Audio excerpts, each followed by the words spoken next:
Do you ever wonder what a pest inspection is when you're purchasing a home? Pest inspection, what type of pests do we find? Section 1, Section 2, all these different things. Let's go in and talk to Zack Finley from Finley Home Services, and he'll explain to us what that's all about. Hello, I'm Eric Hatch with Century 21, your local real estate professional serving Nevada, Placer, and surrounding counties for over 25 years. I have helped hundreds of families find and sell their homes and pride myself on bringing experience, local market knowledge, integrity, and attention to detail to every transaction. Let me help you create your next experience worth talking about.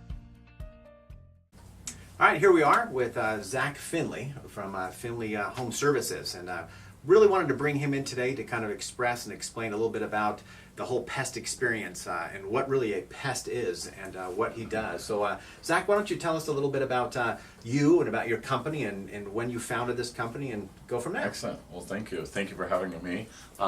Zack Finley with Finley Home Services. I've been in the business for about 21 years. From Southern California, moved up to the Northern California area about 15 years ago. And was just looking to start a company. Being in the business for so long, I saw a lot of things that are good about the industry and bad about the industry, and so I started this company about 5 years ago, and just wanted to have a family-owned business here, local in the community, to help out in that WDO inspection side of things with the home inspections and as well as pest control. That's great. I know that when I travel through and go to different organizations or different parties or fundraisers, your name is always there as a sponsor or giving out back to the community. So what you said about the community is really true. So I do appreciate that. We try our best. Thank you. Thank you. So I want to express to the audience in regards to really what the process is. You know, I go and I tell people, I say, okay guys, we need to get a pest report. And then people will go, pest, what type of pest am I looking for? So explain to them a little about what that service is. That's a very, very good question. Probably one of the number one questions I get from buyers once they move in is saying, hey, I had a pest inspection, I had a clear pest inspection, and I'm seeing ants or I'm seeing rodent droppings in the attic. So to clarify, when we call it a pest inspection, it's really a WDO report, wood destroying organism report. We're looking for fungus, dry rot, excessive moisture conditions. We're looking, the only pest insects we're looking at is subterranean termites, drywood termites, and beetles. Carpenter ants as well, but we don't see a whole lot of those. So when we're calling it a pest inspection, it's really a part of the real estate transaction, and we go in there and look at the house, at the structure of the house, to make sure it's free and clear of dry rot and fungus damage, and that's the main purpose of it. We are a licensed pest control company, so if we see general pest control issues, we'll bring that to the attention of the agents or the buyers so that we can get that addressed, but that's not what's included on your pest report and doesn't cover the pest clearance. You know, when you have a clear report, that pretty much saying your house is free and clear from active infestation and infection of the wood.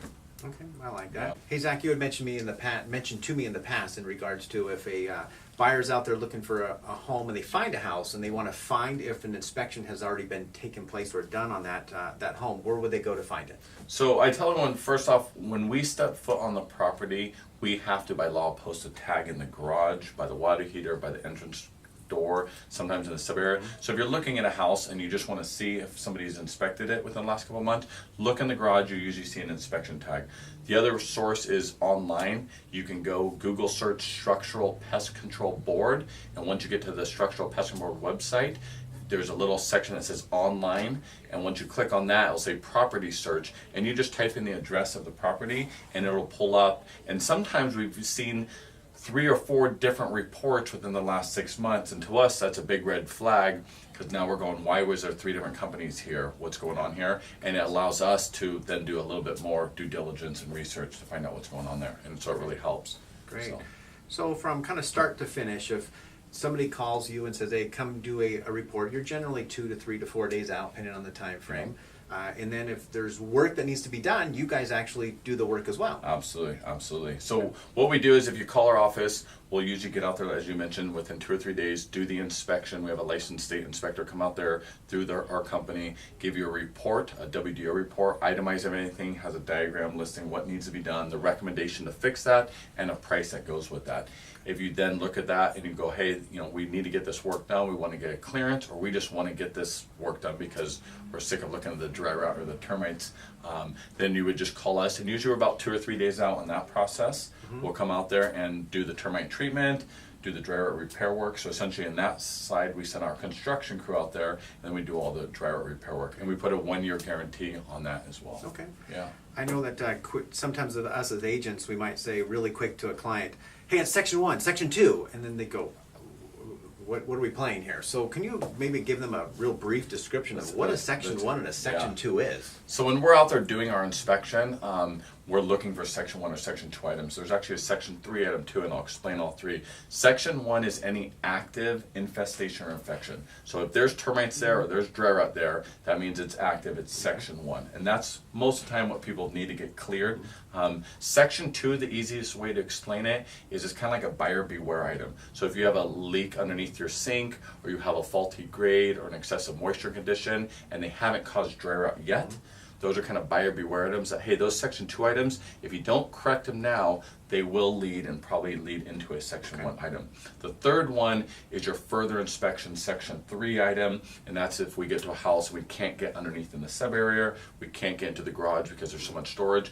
That's a section 3 further inspection item, and it's just pretty much going to give a recommendation of how to correct that so we can come back and finish the inspection process. I think one of the biggest section 3s that I ever have is the garage.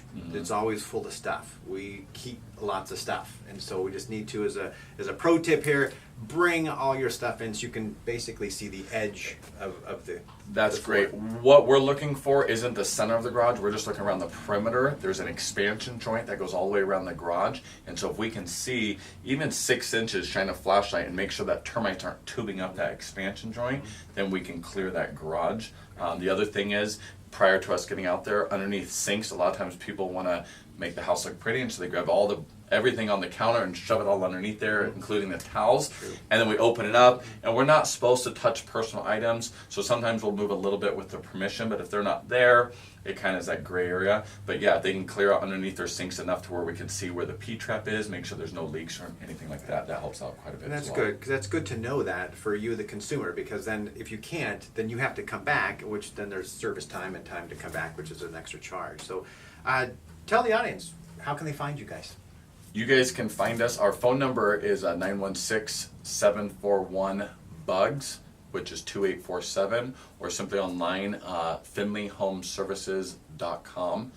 You can email me at info@finleyhomeservices.com, and we can set it up that way as well. Okay, great. Well, thank you very much. Appreciate your time. Thank you very much. You're welcome. So just as a kind of a fun thing here, why don't you tell the audience a little bit about maybe what's the strangest critter or the strangest thing that you've ever found on an inspection? We see quite a bit of stuff. Usually it's down in sub areas. There's definitely a lot of times where you open up the hatch or crawl in and rats are running everywhere and falling out of the insulation because they hear you.